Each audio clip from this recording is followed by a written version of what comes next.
Shalom, selamat pagi. Pertama-tama saya ucapkan terima kasih pada Pak Tresno yang sudah memberi kesempatan kepada saya untuk menyampaikan firman Tuhan di pagi hari ini. Selamat juga untuk Bapak Ibu yang kemarin ya merayakan tahun baru Imlek. Tahun yang baru, semangat yang baru, dan bolehlah itu menjadi berkat buat lingkungan kita. Oke. Kalau kita berbicara tentang pilihan, ya biasanya kan di dalam hidup selalu ada pilihan-pilihan. Kalau ditanya nih, mana yang saudara mau pilih? Kesuksesan? Siapa yang di sini mau pilih kesuksesan di dalam hidupan? Ada? Angkat tangan? Oh ada. Atau bahagia? Siapa yang milih bahagia? Mana yang dipilih? Oh, yang dipilih sukses dan bahagia ya. Apa sih kesuksesan? Kalau kita bisa mencapai sesuatu, kita mendapatkan dalam pencapaian-pencapaian itu seperti yang keinginan kita, itu kategorinya sukses. Kalau bahagia, kategorinya yang mana ini? Mensyukuri, ya, bersyukur atas apa yang Tuhan beri. Nah, mana yang menjadi kunci di dalam hidup kita? Sukses menjadi kunci kebahagiaan atau bahagia menjadi kunci dari kesuksesan? Dua-duanya, ya. Nah, Dr. Martin, seorang psikolog, mendefinisikan ada 3 level di dalam kebahagiaan. Yang pertama, pleasant life, hidup yang menyenangkan. Semua pengennya kan menyenangkan ya. Kalau bisa yang nggak menyenangkan itu dibuang jauh-jauh dari kita. Nah, tapi di sini yang pleasant life ini adalah menikmati hidup ketika kenikmatan itu material. Dapat sesuatu, pas butuh dapat sesuatu, wah rasanya senang. Ya kan, apalagi ini yang anak-anak, yang remaja, yang belum menikah pastinya, pasti yang hari ditunggu-tunggu dapat angpau ya. Ya, kalau yang belum nanti bisa hubungin Pak Gembala dan Bu Gembala. Nah ya, tapi itu hidup yang pasti ketika anak-anak remaja pasti maunya seperti itu. Pencapaian-pencapaian ketika menikmati segalanya berbau materi. Nah, level yang kedua. Level kedua ini adalah good life. Hidup yang baik. Nah, hidup yang baik ini gimana sih levelnya? Adalah ketika seseorang itu melakukan apa yang disenangi dengan menggunakan talentanya. Nah, ini kalau dewasa muda ya, sudah mulai bekerja, good life. Pencapaian-pencapaian dengan talenta, pokoknya cuan. Setuju? Yang muda-muda? Lah apalagi yang good life ini adalah talenta-talenta untuk mencapai, untuk maksimal. Semangat bekerjanya luar biasa. Talenta dengan talenta-talenta bisa meraih sesuatu, kesuksesan. Ya, jadi rasanya tuh kalau bekerja, wah cuan ini. Tapi beda sama di level pleasant life, pokoknya happy. Nah ini hedonisme. Nah tapi yang jarang kita temukan dalam keseharian itu, orang mencapai meaningful life. Hidup yang berarti, jarang. Bahkan saya sendiri ketika masih kecil juga tidak ngerti hidup yang berarti itu seperti apa. Ternyata hidup yang berarti ini merupakan gaya hidup orang percaya. Kenapa? Berarti hidupnya ini berguna. Berguna bagi siapa? Kalau ditanya pasti berguna bagi diri sendiri. Amin. Ya tapi gaya hidup Kristen ini kan gaya hidup yang memberi.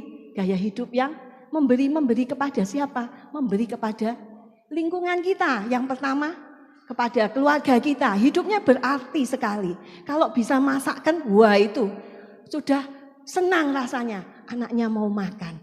Tapi bukan sekedar itu, hidup berarti ini, hidup yang berarti juga buat sesama kita. Tapi yang paling penting, ternyata hidup berarti buat Tuhan.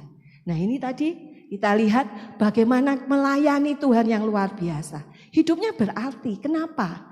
Karena kita sudah ditebus. Ya, tapi enggak banyak orang-orang yang seperti itu, yang mengerti bahwa hidupnya itu berarti buat Tuhan. berarti buat keluarga, berarti buat lingkungan. Buktinya apa? Itu kalau kita temukan itu kasus-kasusnya. Misalnya dianya putus asa, dianya terjun bebas, berarti kan dia merasa bahwa hidupnya sudah tidak berarti lagi. Hidupnya putus asa.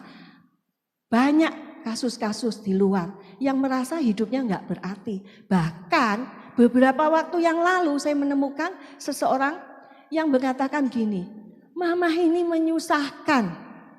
Aku ini menyusahkan anak cucuku. Kenapa?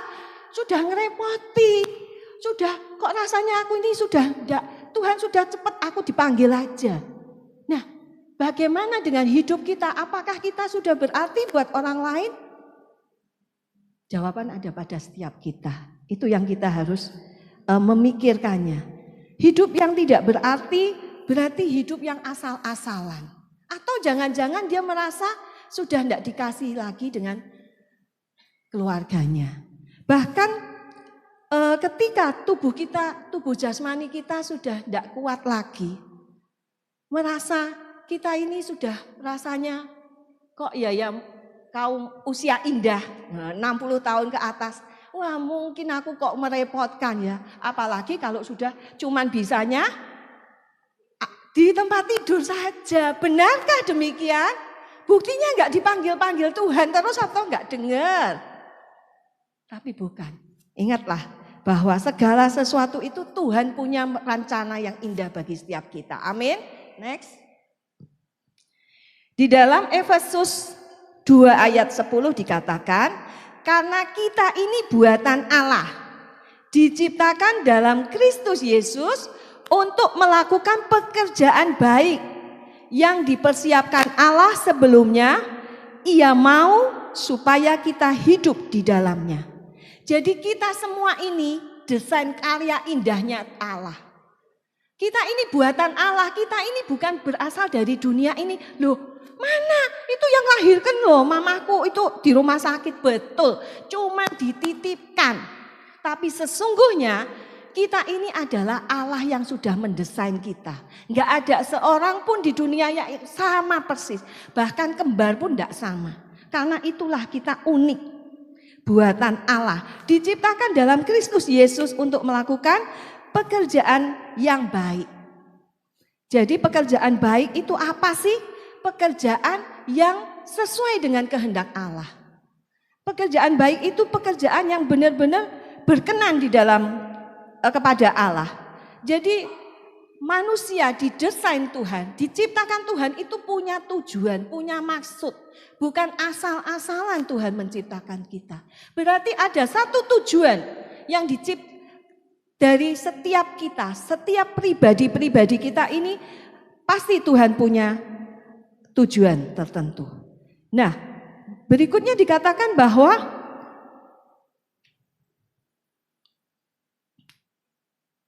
yang dipersiapkan Allah sebelumnya. Jadi Allah sudah mendesain kita, setiap kita sebelum kita dilahirkan. Sudah ada, oh ini Pak Anu, Pak A ini punya nantinya seperti ini desainnya. Itu sudah ada di dalam pikirannya Allah. Nah, supaya apa? Supaya menggenapi rencana Tuhan atas hidup kita. Jadi Tuhan mau untuk kita bisa menggenapi rencana Allah, berarti kita harus hidup di dalam rencana Allah itu. Berarti kita harus hidup di dalam kehendak Allah. Nah, saudaraku yang terkasih di dalam Tuhan, perlunya kita untuk menyadari apakah kita telah hidup sesuai dengan Allah yang rancangkan. Bahkan kalau saya bilang bahwa hidup kita setiap kita makan minum, setiap kita melakukan segala sesuatu, lakukanlah itu untuk kemuliaan Allah. Berarti hidupnya enggak boleh lewat dari garisnya Allah. Kalau sudah mulai mencong ke kanan, serong ke kanan, ayo sebagai anggota keluarganya ngingetin. Ayo kembali lagi kepada apa yang harus dirancangkan, yang sudah dirancangkan Tuhan. Next. Jadi artinya sadarilah bahwa kita itu sangat diperlukan Tuhan. Tuhan memerlukan saudara dan saya. Kalau saudara mau ingin judul, saya beri judul di pagi hari ini adalah Tuhan memerlukanmu. Tuhan memerlukan saya, Tuhan memerlukan saudara. Nah, kadang-kadang kita berpikirnya gini, seringkali kita nggak nyadari bahwa Tuhan itu perlu saya, perlu saudara. Yang kita seringkali adalah saya perlu Tuhan. Seringkali kalau nggak dapat parkir Tuhan tolongin. Tuhan itu penjaga cari tempat untuk cari parkir. Untuk misalnya besok mau ujian Tuhan tolong supaya kita itu dengarnya kalau anak-anak yang lagi sekolah supaya dapat nilainya tuh bagus. Kayaknya kita tuh lebih banyak kita perlu Tuhan daripada Tuhan perlu kita. Betul nggak ya? Betul ya? Iya. Tapi sekarang kok Tuhan ternyata tuh memerlukan saudara dan saya. Next, yuk kita buka bersama di Matius 21 ayat 1 sampai 5. Saya bacakan. Ketika Yesus dan murid-muridnya telah dekat Yerusalem dan tiba di Betfage yang terletak di Bukit Zaitun, Yesus menyuruh 2 orang muridnya dengan pesan, pergilah ke kampung yang di depanmu itu, dan di situ kamu akan segera menemukan seekor keledai betina tertambat dan anaknya ada di dekatnya. Lepaskanlah keledai itu dan bawalah keduanya kepadaku. Yang ketiga, dan jikalau ada orang menegur kamu, katakanlah, Tuhan memerlukannya. Ia akan segera mengembalikannya. 4. Hal itu terjadi supaya genaplah firman yang disampaikan oleh Nabi. 5. Katakanlah kepada putri Sion, lihat, rajamu datang kepadamu. Ia lemah lembut dan mengendarai seekor keledai beban yang mudah. Jadi kalau kita lihat nats ini adalah peristiwa yang terjadi sebelum Yesus ditangkap, sebelum Yesus diadili, sebelum Yesus disalibkan. Ya ini Yesus waktu itu mau rencananya menuju ke Yerusalem dan akhirnya di sana dieluk-elukan orang banyak. Peristiwa itu ternyata dicatat dalam 4 Injil. Matius, Markus, Lukas, Yohanes. Ya. Nah, saat itu Yesus dan murid-muridnya mau menuju ke Yerusalem. Mereka tiba di Betfage dan Betania. Kalau di 3 Injil yang lainnya disebutkan ada kota yang di Betania. Nah, jarak saya telusurin ternyata jaraknya Betfage Betania ke Yerusalem itu sekitar 2 atau 3 km, 2 sampai 3 km. Nah, kita bisa bayangin saat itu kalau jalan kaki ya pasti capek ya. Tapi Yesus saat itu butuh seekor keledai untuk ditunggangi menuju Yerusalem. Kalau kita lihat di situ adalah mau merayakan Minggu Palma yang kita biasanya rayakan. Nah, apa sih yang dilakukan Tuhan Yesus? Saat itu Yesus menyuruh 2 muridnya ke kampung di depannya untuk mencari keledai muda yang tertambat. Jadi kemudian disuruhlah keledai itu mereka disuruh membawa keledai itu kepada Yesus untuk dinaiki Yesus. Nah, apa yang menarik di sini? Di ayat 3 kalau kita lihat adalah bila ada yang menegur, jadi kan pergi ke kampung depan, kemudian lihat kalau ada keledai yang ditambatkan di rumah depan rumahnya, kemudian suruh melepaskan dan bawa kepada Yesus. Tapi bukan cuma itu saja, kalau ada yang negur, katakan Tuhan memerlukannya, Tuhan perlu keledai itu. Nah, apa yang ada di benak saudara ketika mendengar kalimat Tuhan memerlukannya?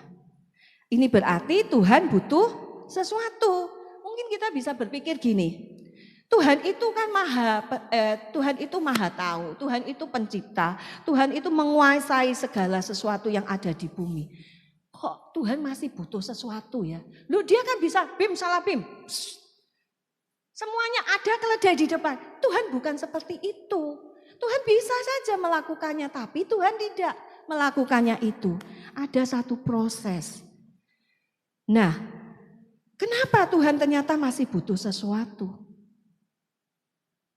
Padahal kalau kita lihat yang dibutuhkan itu keledai. Keledai betina dan anaknya, tapi yang ditumpangi pasti satu aja. Nah, keledai di zaman itu adalah dianggap lemah karena bawa beban saja. Bukan seperti kalau misalnya naik kuda. Wah, kalau naik kuda kan mentereng. Wah, lebih kelihatannya lebih lebih mengagumkan daripada naiknya keledai. Bahkan kadang-kadang keledai pun dituntun. Tapi kenapa Tuhan saat itu butuhnya? Kenapa? Ternyata kalau kita tadi baca adalah untuk penggenapan rencana penyelamatan Tuhan. Nah, next.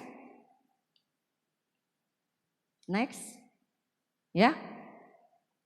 Ternyata Tuhan itu memerlukan apa yang ada pada kita untuk penggenapan rencananya. Jadi Tuhan itu perlu keledainya bukan keledai yang mahal, bukan keledai yang keledai kebanyakan.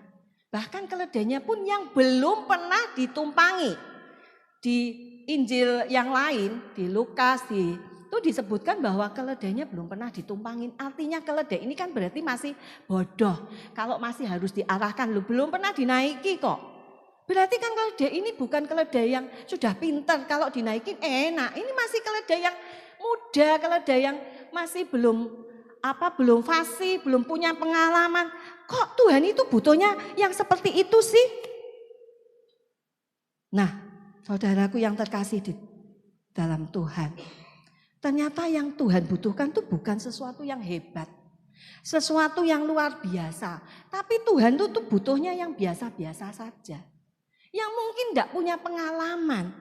Tetapi di tangan Tuhan ternyata itu bisa dimampukan untuk melakukan sesuatu untuk menggenapi rencana Tuhan atas setiap kita.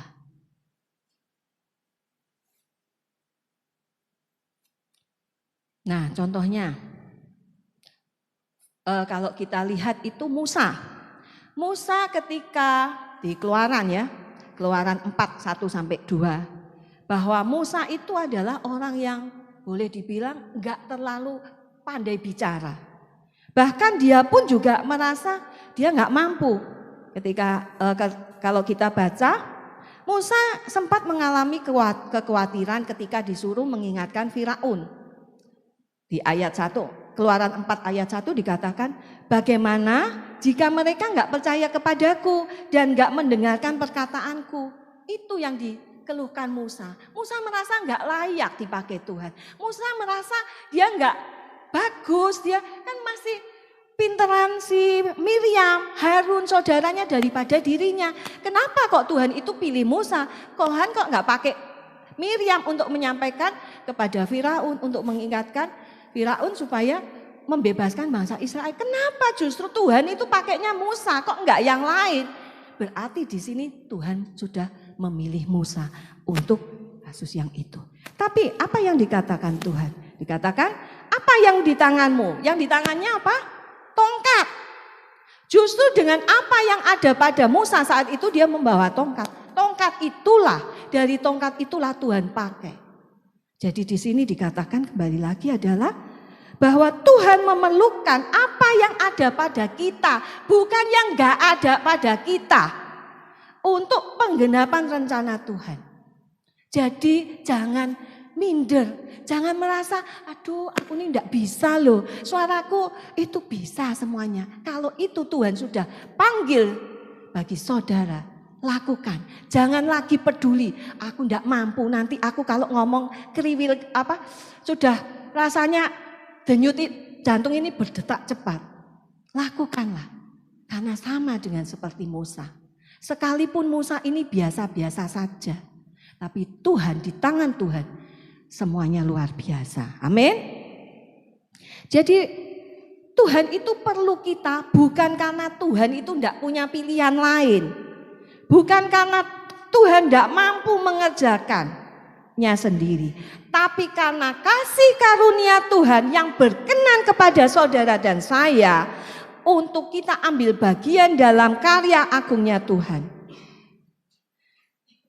Tuhan itu berdaulat atas segala sesuatu. Bukan berarti Tuhan gak bisa mengerjakannya. Tapi Tuhan itu menciptakan kita. Itu untuk menyatakan, untuk menggenapi rencana Tuhan. Next. Nah, bukan hanya Musa saja yang dipakai Tuhan. Kalau kita lihat Rasul Paulus. Ketika Paulus menerima tugas sebagai rasulnya Kristus untuk memberitakan Injil di berbagai tempat di Asia Kecil, ia ternyata harus menghadapi tantangan dan kesulitan. Tentunya tugas ini bukan sesuatu yang ringan, tapi kalau saya bilang berat. Nah, kenapa? Karena Paulus itu harus mengalami ditindas, dianiaya, dihempaskan oleh badai dalam perjalanan di laut. Dalam keadaan yang seperti itu ternyata Paulus bilang bahwa dirinya itu enggak kuat, dirinya itu rapuh. Dia seperti bejana, dia katakan bahwa dirinya itu seperti bejana tanah liat yang mudah pecah. Kalau kita lihat itu yang dari vas yang dari tanah liat, itu mudah pecah ketika dibawa, diletakkan atau kena benturan, itu mudah sekali pecah. Tetapi ketika itu ada di tangan Tuhan, ternyata itu dikatakan bahwa Rasul Paulus itu bisa bertahan bukan karena kekuatan dari dirinya, melainkan ada kekuatan yang melimpah-limpah yang berasal dari Allah. Di dalam 2 Korintus 4 yang ke-7 dikatakan, tetapi harta ini kami punyai dalam bejana tanah liat, supaya nyata bahwa kekuatan yang melimpah-limpah itu berasal dari Allah, bukan dari diri kami. Jadi Paulus menyadari bahwa dirinya itu rapuh, gak bisa apa-apa. Karena yang diwartakan adalah tentang kabar baik. Nah, apa yang kita bisa pelajari di sini? Lewat ilustrasi itu kita bisa melihat bahwa kalau sampai saat ini kita semua bisa bertahan, itu karena Tuhan memakai diri kita. Bukan karena kekuatan diri kita, tapi karena ada kuasa ilahi di dalamnya. Nah, Rasul Paulus mengatakan di dalam 2 Korintus 4 ayat 8 sampai 9 dikatakan demikian. Bahwa dalam segala hal ketika ditindas, ketika Rasul Paulus itu ditindas, namun dia tidak terjepit. Habis akal, dia sudah sampai habis akal, tapi nggak ngalami putus asa. Ya, jadi dia nggak sempat berpikir, sekalipun dia sudah kehilangan aduh apa ini, tapi dia tetap semangat. Dianiaya. Ketika Paulus dianiaya, tapi dia nggak merasa ditinggalkan sendirian. Bahkan ketika dia dihempaskan, ketika kena di laut, kapalnya pecah, namun dia nggak binasa. Saya kalau memikirkan hal ini, rasanya saya nggak sanggup. Makanya Tuhan nggak pilih saya, Tuhan pilihnya Rasul Paulus, Tuhan pilihnya Musa, Tuhan pilihnya yang lainnya. Semua punya spesifikasi sendiri-sendiri. Setiap daripada kita punya kurikulumnya sendiri-sendiri. Yang A ini harus melewati ini, yang B nanti yang ini, C dan demikian juga yang lainnya. Nah, bagaimana? Itu kan enak sih mereka. Iya, itu kan memang itu saya loh bisa apa? Kadang-kadang kalau kita memikirkan itu, kadang-kadang orang kenapa putus asa? Kenapa dia merasa mau mengakhiri hidupnya? Karena dia nggak sanggup. Di rumah nggak disukai, bahkan mungkin dicemooh, di sekolahan dibully. Terus dia merasa hidupnya hancur. Nah, kalau sudah hancur ini, waspadalah. Jangan-jangan dia bisa melakukan hal-hal yang itu. Nah, ayo kita sama-sama mau membangun keluarga kita menjadi keluarga yang sehat. Mungkin tidak seberapa katakan, apalagi kalau mamanya standarnya kamu harus ini, kamu harus itu. Pencapaian-pencapaian. Sehingga nggak mengerti kegagalan itu biasa. Tetapi percayalah bahwa Sekalipun mungkin kita itu gak dihargai oleh lingkungan kita, percayalah bahwa kita, saudara dan saya itu masih terus dibutuhkan Tuhan. Sampai kapan? Sampai Tuhan memanggil kita. Ya, itu. Jadi Tuhan itu masih memerlukan saudara dan saya. Buktinya apa? Ya buktinya masih diberi kesempatan untuk hidup. Gunakan kesempatan itu dengan sebaik-baiknya. Tuhan memakai keledai. Tuhan memakai bejana tanah liat seperti gambarannya Paulus ketika menggambarkan dirinya. Tuhan ingin bahwa melalui peristiwa itu menjadi etalase, menjadi showcase-nya. Bahwa yang biasa bisa menjadi istimewa karena ada kuasa Tuhan di dalamnya. Karena ada roh Allah yang hidup. Bukan semata-mata karena kita pandai. Bukan semata-mata karena kita punya uang, punya segala sesuatu. Jadi yang diperlukan Tuhan adalah sesuatu yang ada pada saudara dan saya. Itu yang diperlukan Tuhan. Tuhan juga memerlukan yang 2 muridnya Tuhan Yesus itu. Buktinya dia disuruh untuk pergi ke kampung itu. Kok ya nurut karena mereka percaya pada Tuhan. Bukan hanya itu, menyuruh juga memanggil siapa? Pemilik dari keledai itu. Ketika dia katakan Tuhan memerlukanmu, dikasih no. Nah itulah. Next. Ternyata Tuhan itu selalu mempersiapkan segala sesuatunya dengan sempurna. Kalau kita lihat yang tadi di depan, di Efesus 2 ayat 10 dikatakan Tuhan sudah mempersiapkan sebelumnya. Persiapan itu selalu sebelum, kalau sesudah namanya gak persiapan, dadaan. Ya. Tuhan gak asal-asalan. Tuhan gak asal-asalan, Tuhan selalu mempersiapkan segala sesuatunya dengan sempurna. Next. Ya. Ini adalah di Lukas 9 ayat 30 sampai 34. Isinya sama tapi lebih detail. Ya, dengan pesan, pergilah ke kampung yang di depanmu itu. Pada waktu kamu masuk di situ, kamu akan mendapati seekor keledai muda yang tertambat. Kalau yang tadi di Matius kan ada keledai betina dan anaknya. Ini enggak. Ya, jadi yang mana yang benar? Semuanya benar, tapi pencatatan itu kan enggak selalu setiap orang sama. Ada yang melihat dari sosok mana, nah sama. Ya, kemudian keledai yang tertambat yang belum pernah ditunggangi orang. Lepaskanlah keledai itu dan bawalah kemari. 31, dan jika ada orang bertanya kepadamu, mengapa kamu melepaskannya? Jawablah begini. Tuhan memerlukannya. 2, lalu pergilah mereka yang disuruh itu dan mereka mendapati segala sesuatu seperti yang dikatakan Yesus. Ketika mereka melepaskan keledai itu, berkatalah orang yang empunya keledai itu, mengapa kamu melepaskan keledai itu? Kata mereka, Tuhan memerlukannya. Kalau kita pelajari di Nats ini, ternyata Tuhan itu ya detail loh. Tuhan itu rapi, kalau mempersiapkan diri gak asal acak kadul kalau saya bilang. Orang Semarang bilang acak kadul. Jadi sakarepe dhewe enggak. Tuhan itu menata segala sesuatunya rapi. Saya bayangin kok ya pertama loh, kok ya tahu loh. Karena Tuhan Maha tahu. Pergilah ke kampung yang di depanmu. Jadi Tuhan itu kalau memberikan jelas tugasnya. Jelas. Oh di situ loh, di kampung itu, kampung depanmu. Pada waktu kamu masuk, kamu mendapati keledai yang tertambat. Yang belum pernah. Loh Tuhan sudah tahu, alamatnya pasti. Terus Tuhan detail, kalau ada yang bertanya mengapa kamu melepaskannya, jawablah Tuhan memerlukannya. Loh kok yang ngerti loh, orang itu akan jawab, akan tanya. Lalu pergilah mereka dan mendapati segala sesuatu yang dikatakan Yesus. Ketika mereka, Tuhan memerlukannya. Kok Tuhan itu detail, ternyata Tuhan itu. Kalau merancangkan segala sesuatu itu enggak asal-asalan, tapi sempurna. Tapi detail, rapi.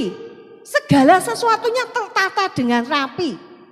Bahkan dua muridnya pun yang disuruh juga itu. Kenapa enggak yang lain? Ya suka-sukanya Tuhan. Bahkan yang dipakai kok ya keledai, muda yang tertambat. Kok enggak kuda, kok enggak yang lain? Karena setiap daripada yang dimaui Tuhan itu pasti Tuhan punya rencana. Bahkan loh, mengapa kamu melepaskan? Pemilik keledainya juga mau merelakan, mau dipakai Tuhan. Dikatakan, kata mereka Tuhan memerlukan, kata muridnya, dua muridnya. Saya memikirkan bahwa sesuatu itu bisa sampai sekecil-kecilnya kalau cintanya besar. Benar enggak ya? Coba kita lihat. Kalau misalnya saya punya seorang teman itu, kemana-mana dia punya anak yang usianya 8 bulan. Kalau kemana-mana apa yang dibawa? Tas yang mentereng? Enggak, karena dia enggak punya babysitter. Yang dibawa apa ibu, bapak ibu? Popok, betul. Bawa apa lagi tuh? Susu. Bawa apa lagi? Termos. Bawa apa lagi? Baju. Pempes. Nah kalau pipis kan repot. Ternyata mamahnya, si mamah bayi itu anak ini, usianya 8 bulan, dia sudah memikirkan yang detail-detail. Itu kan cuman kalau dia punya anak-anak yang kecil, gimana yang besar. Sama, seorang ibu, bapak atau ibu yang mengasihi anaknya selalu memikirkan apa yang menjadi kebutuhannya. Saya ingat betul bahwa ketika saya ke sini, saya sudah mikirkan apa ya kesukaannya Daniel. Apa ya? Atau anak saya pulang, saya sudah pikirkan mau apa? Nanti kamu gimana? Sudah di sini merancangkan menu masaknya apa? Sampai bawaannya itu ya kalau itu banyak. Yang bawa ya ini, yang bawa ini. Kenapa? Karena mengasihi. Jadi seseorang yang mengasihi atau Tuhan yang mengasihi kepada kita. Tuhan itu selalu menyediakannya itu detail. Bahkan orang tua pun kalau dia mengasihi anak, dia sudah memikirkan yang detail-detail akan kebutuhan anaknya.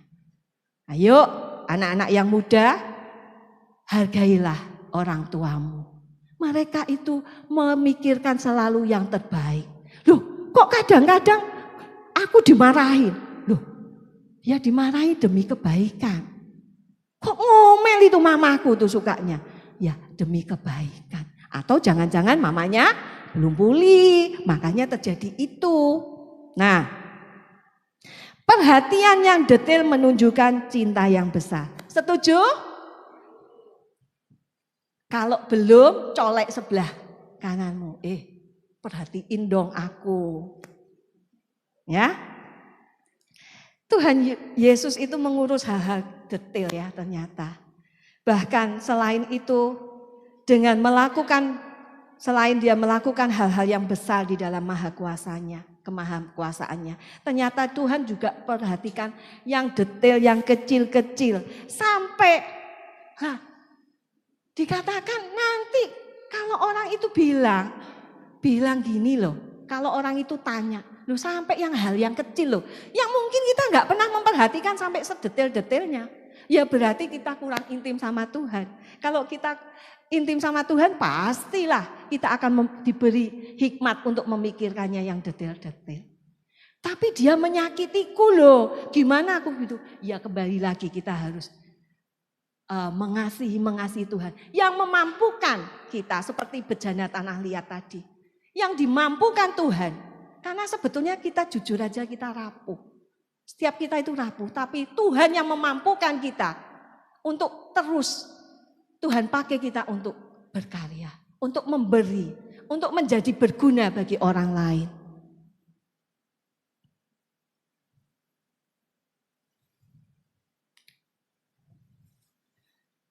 Jadi kalau ada cinta yang besar kepada Tuhan, maka seseorang itu akan memikirkan hal-hal yang kecil-kecil, hal-hal yang detail.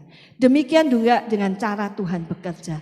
Tuhan telah mempersiapkan segala sesuatu dengan baik dan rapi untuk penggenapan rencananya. Next. Jadi kalau saya boleh bilang adalah cara Tuhan berkarya menyingkapkan kasih-Nya kepada kita. Tuhan kalau berkarya itu enggak asal. Berarti karena Tuhan itu mengasihi saudara dan saya. Nah, imbal baliknya ya sama. Karena Tuhan sudah mengasihi saudara dan saya, ayo cara kita melayani Tuhan, cara kita memperlakukan Tuhan, mengungkapkan seperti apa diri kita. Tapi aku gak bisa pelayanan. Cara kita berdoa, cara kita beribadah, itu mengungkapkan tanda syukur kita, ucapan terima kasih kita sama Tuhan. Tuhan sudah baik, saya berhutang sama Tuhan. Maka saya gak mau main-main dalam ibadah. Saya gak mau asal-asalan hidup saya, karena Tuhan mengasihi saya. Itu mengungkapkan cara kita, pelayanan kita yang asal-asalan, oh di sini gak ada, di sono. Enggak, tapi kita mau. Kita mau, kenapa? Karena Tuhan sudah mengasihi kita. Karena Tuhan cinta sama saya juga mau. Saya berhutang budi sama Tuhan. Maka saya mau memberikan hidup saya untuk Tuhan. Itu yang dimaui Tuhan. Jadi kalau kita hidup gak sekedar untuk genep-genep dunia. Tapi Tuhan punya rencana. Amin.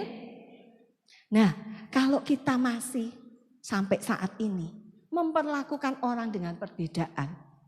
Misalnya kita nggak terima dengan mereka karena standarnya. Kita yang mungkin ketinggian, ayo kita kembali berpikir. Kalau Tuhan sudah mempersiapkan sebelumnya, Tuhan sampai memikirkan sedetail-detailnya. Berarti Tuhan sudah menurunkan serendah-rendahnya untuk menerima orang itu. Ayo kita juga sama. Ketika kita mau berada di posisi mereka, kita mau, ayo enggak apa-apa sini tak ajari. Karena Tuhan yang memampukan kita. Kita semua berharga di hadapan Tuhan. Gak ada yang bodoh. Gak ada. Itu adalah orang yang terluka hatinya. Sehingga dia memperlakukannya karena dia lihat hatinya. Tetapi kalau kita lihat bagaimana Tuhan mengasihi kita, maka kita berhutang budi. Kita juga diberi Tuhan adalah hati yang penuh belas kasih. Amin. Tuhan sudah memberikan teladan bagi kita. Tuhan sudah membasuh loh murid-muridnya. Tuhan mau serendah-rendahnya, mau mengosongkan dirinya untuk menebus setiap kita. Next.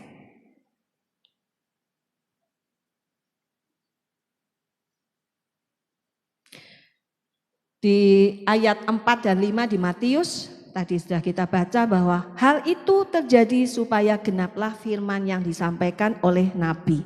Katakanlah kepada putri Sion, lihat, rajamu datang kepadamu, ia lemah lembut dan mengendarai seekor keledai beban yang mudah. Apa yang terjadi waktu itu? Next.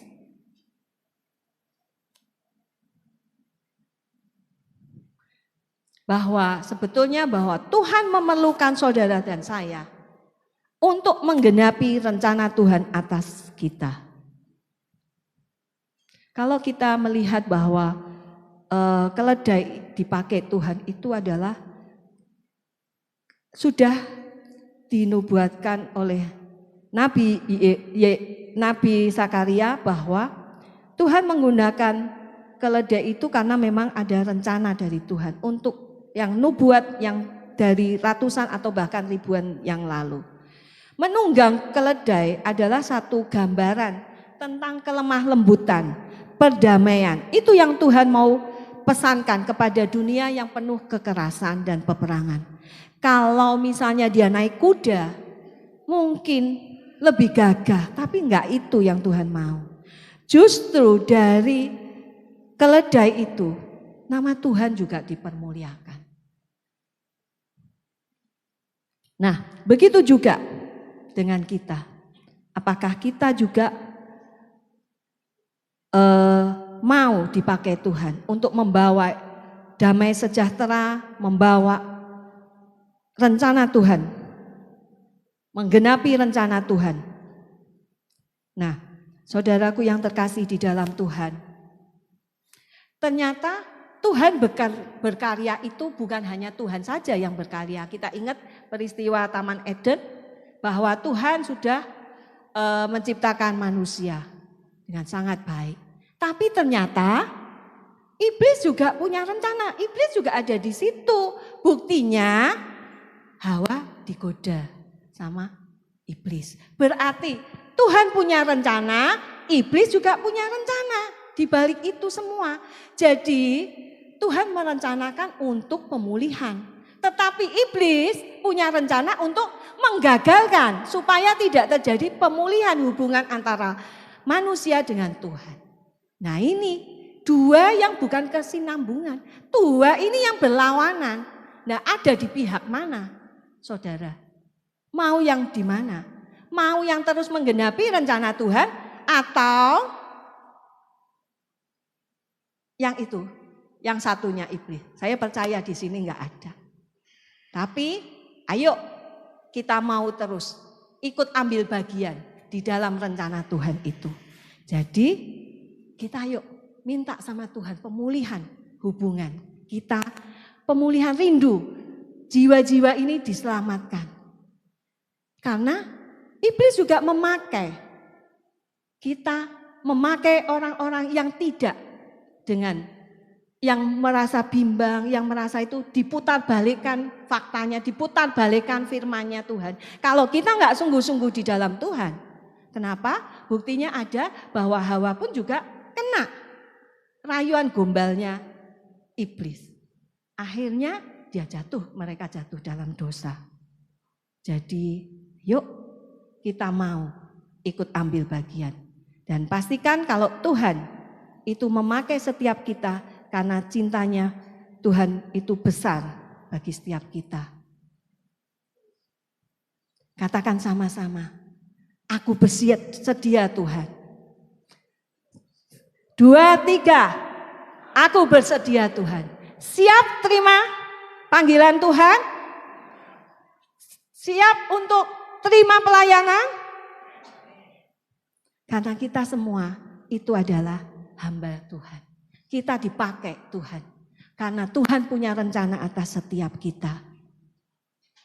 Dalam dunia ini Tuhan berkarya untuk mewujudkan rencananya. Jangan salah, kuasa dosa juga terus digencarkan oleh iblis. Nah, kita mau yang genapi yang mana? Pastikan bahwa kita ini mau menggenapi rencana Tuhan atas setiap kita. Kita bisa lihat ketika Ratu Esther di dalam Esther 4 ayat 11 sampai 14. Saat itu Esther hendak dipakai Tuhan untuk menolong orang Yahudi. Ia menghadapi dua pilihan. Yang pertama, dia kalau bersedia menghadap raja dengan resiko hukuman mati. Karena saat itu kalau tidak dipanggil raja, jangan harap datang. Karena kalau raja tidak berkenan untuk mengulurkan tongkatnya, bisa dihukum mati.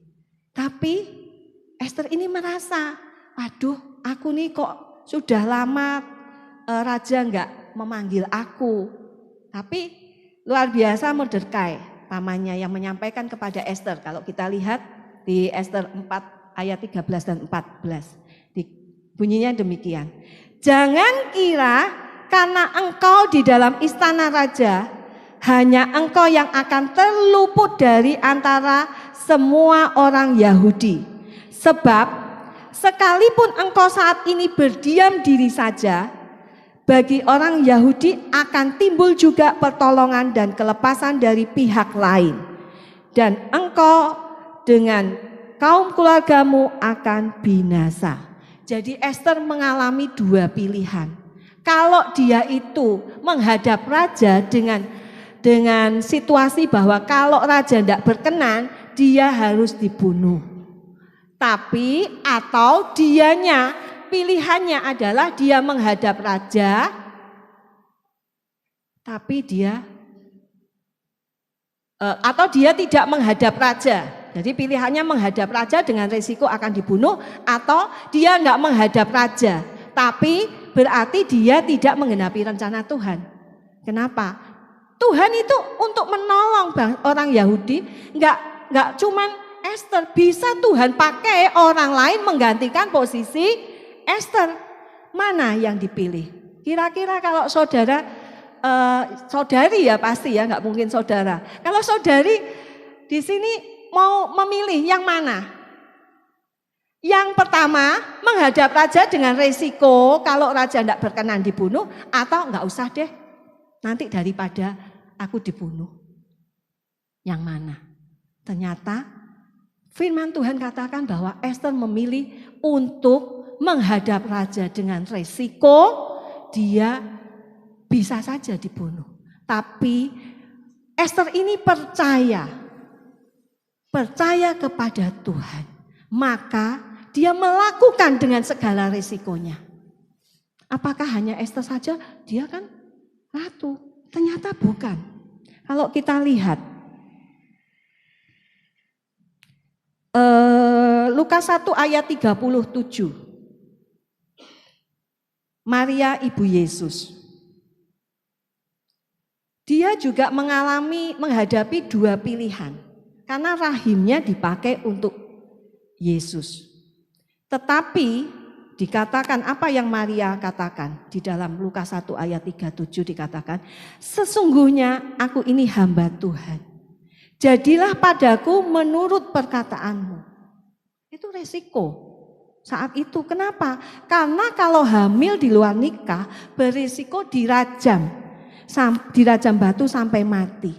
Tapi Maria memilih taat sama Tuhan. Karena dia tahu dia itu hamba Tuhan. Kita semua ini hamba Tuhan. Jadilah padaku menurut perkataanmu. Jadi dia menyerahkan kehendaknya di bawah kehendak Tuhan. Maria menyerahkan. Sama dengan saudara dan saya. Saat ini dihadapkan dua pilihan. Apakah kita mau menyerahkan pilihan kita itu di bawah kehendak Tuhan. Sehingga kita bisa terus ada di dalam relnya Tuhan. Ada di dalam koridornya Tuhan. Ada di dalam rencananya Tuhan. Kita dibebas untuk memilih. Tapi pastikan saudara terus ada di dalam rencananya Tuhan. Karena rencana Tuhan untuk kita adalah rencana damai sejahtera. Rencana hari depan yang penuh gemilang, yang penuh harapan. Dari apa yang saya katakan sepanjang tadi, ternyata bukan saja sekedar kita perlu Tuhan, tapi yang lebih penting lagi adalah Tuhan memerlukan saudara dan saya untuk menggenapi rencana Tuhan, untuk melakukan pekerjaan-pekerjaan baik yang Tuhan sudah sediakan, Tuhan sudah persiapkan sebelumnya. Apakah saudara bersedia? Apakah saudara mau? Itu butuh konsisten. Itu butuh effort. Bahkan mungkin resiko. Tetapi ketika kita terus semakin intim dengan Tuhan. Ketika kita terus mencari Tuhan. Mencari wajah Tuhan. Otomatis berkat-berkat itu ada. Berkat-berkat itu pas butuh selalu disediakan. Karena Allah itu penyedia bagi setiap kita. Karena Allah itu mengasihi kita. Allah itu sudah memikirkan hal-hal yang detail untuk saudara dan saya. Pertanyaannya, maukah kita terus hidup di dalam rencana Tuhan? Sebagai konklusi, hari ini Tuhan memerlukan kita semua untuk dipakai menjadi alatnya. Pilihan ada di tangan kita, bersedia atau tidak. Kalau kita bersedia, ayo kita mau tetap sungguh-sungguh supaya kita bisa menyaksikan perbuatan-perbuatan besar Allah di hari-hari depan. Kalau tidak bersedia, ya Tuhan pakai orang lain. Tapi saya percaya bahwa setiap kita yang mendengar perkataan ini mau melakukan kehendak sesuai dengan rencana Tuhan. Tuhan Yesus memberkati. Pada akhir ibadah kami Tuhan, kami mengucap syukur kepada Tuhan. Kekuatan, penghiburan, dan pertolongan Tuhan sungguh nyata bagi kami semuanya. Terimalah setiap persembahan yang anak-anak-Mu sudah berikan di hadapan-Mu. Tuhan memperhitungkan semua sebagai kebenaran. Dan Tuhan memberkati umat-Nya dengan berlimpah-limpah. Kami sungguh mengucap syukur sebelum kami pulang meninggalkan gereja ini untuk sementara waktu. Kami tahu bahwa kami tidak pernah ditinggalkan sendirian. Ada Tuhan yang akan memimpin dan menjangkau hidup kami. Bapa di sorga, terima kasih.